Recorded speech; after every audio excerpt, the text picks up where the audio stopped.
प्रीति और आप देख रहे हैं खबर कनेक्शन। छत्तीसगढ़ के भिलाई में चल रहे पंडित धीरेन्द्र कृष्ण शास्त्री के हनुमंत कथा के दौरान उठे विवाद ने अब राजनीतिक रूप ले लिया है। कथावाचक के देश छोड़ दे वाले विवादित बयान पर पूर्व मुख्यमंत्री भूपेश बघेल ने पलटवार किया और पंडित धीरेन्द्र शास्त्री को भाजपा का एजेंट बताया। अब इस मसले पर मुख्यमंत्री साय ने भी प्रतिक्रिया दी है। सीएम ने कहा कि भारत हमेशा से ऋषि मुनियों का देश रहा है और उनका सम्मान होता आया है। यदि भूपेश बघेल उन्हें भाजपा का एजेंट बता रहे हैं तो यह सनातन धर्म और बागेश्वर धाम का अपमान है।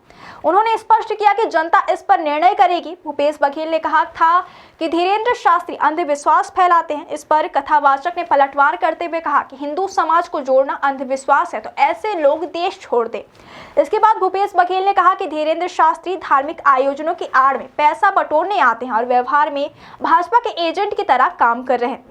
बघेल ने यह भी तंज कसते हुए कहा कि जब धीरेन्द्र शास्त्री पैदा भी नहीं हुए थे तब से वह हनुमान चालीसा पढ़ रहे हैं।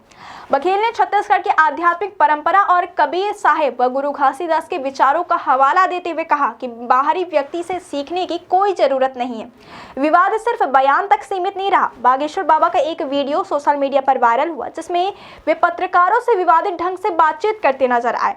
उन्होंने कहा कि जिस पत्रकार को खुजली हो वह सवाल पूछ सकता है, जिसे कांग्रेस ने पत्रकारों का अपमान भी बताया। इसके अलावा बाबा धीरेन्द्र शास्त्री सरकारी विमान से रायपुर पहुंचे और वहां के थाना प्रभारी मनीष तिवारी ने उनके पैर छुए। इस पर भी सोशल मीडिया पर तीखी प्रतिक्रिया आई। रायपुर एसएसपी डॉक्टर लाल उमेद सिंह ने कहा कि पुलिसकर्मी पूरी वर्दी में नहीं था और प्रारंभिक जांच में नियमों का उल्लंघन नहीं पाया गया। कांग्रेस ने इस पूरे मामले पर तीखा हमला करते हुए कहा कि सरकारी विमान का उपयोग निजी धार्मिक आयोजन के लिए करना राज्य के खजाने का दुरुपयोग है। प्रदेश कांग्रेस संचार विभाग के अध्यक्ष सुशील आनंद शुक्ला ने कहा कि धीरेन्द्र शास्त्री किसी शास्त्र के मान्यता प्राप्त धर्मचारी नहीं है और उनके आचार विचार देश की गंगा जमनी संस्कृति के खिलाफ है। वहीं भाजपा ने कांग्रेस के आरोपों का पलटवार किया। प्रदेश प्रवक्ता देवलाल ठाकुर ने कहा कि कांग्रेस के बयान साबित करते हैं कि वे धर्मांतरण करने वालों के साथ है, जबकि भाजपा धर्म बचाने वालों के साथ खड़ी है। उन्होंने यह भी कहा कि धर्म गुरुओं को प्रमाण पत्र देने का अधिकार किसी को नहीं और कांग्रेस का बयान उनकी असंवेदनशीलता को दर्शाता है। जानकारी के मुताबिक भिलाई के जयंती स्टेडियम में 25 दिसंबर से 29 दिसंबर तक चल रही हनुमंत कथा के दौरान यह विवाद सामने आया। धीरेन्द्र शास्त्री भिलाई पहुंचते ही पत्रकारों से बातचीत में विवादित बयान दे चुके थे और कहा कि यह उनका सौभाग्य है कि वे भिलाई जैसे शिक्षा और उद्योग के केंद्र में आए हैं।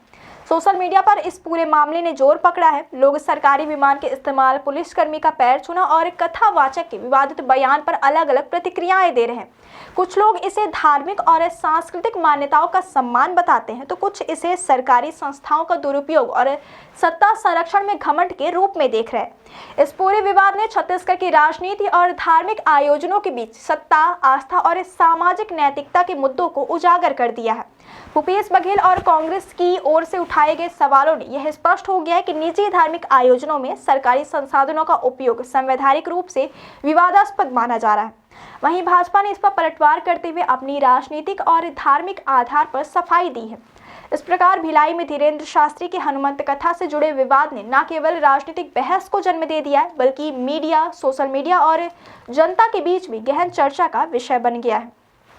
विवाद की जड़ सरकारी विमान का इस्तेमाल, कथावाचक के विवादित बयान और पुलिसकर्मी का व्यवहार, इन सभी ने मिलकर इसे छत्तीसगढ़ में राजनीति, धर्म और प्रशासनिक नैतिकता के बीच एक संवेदनशील मुद्दा बना दिया है।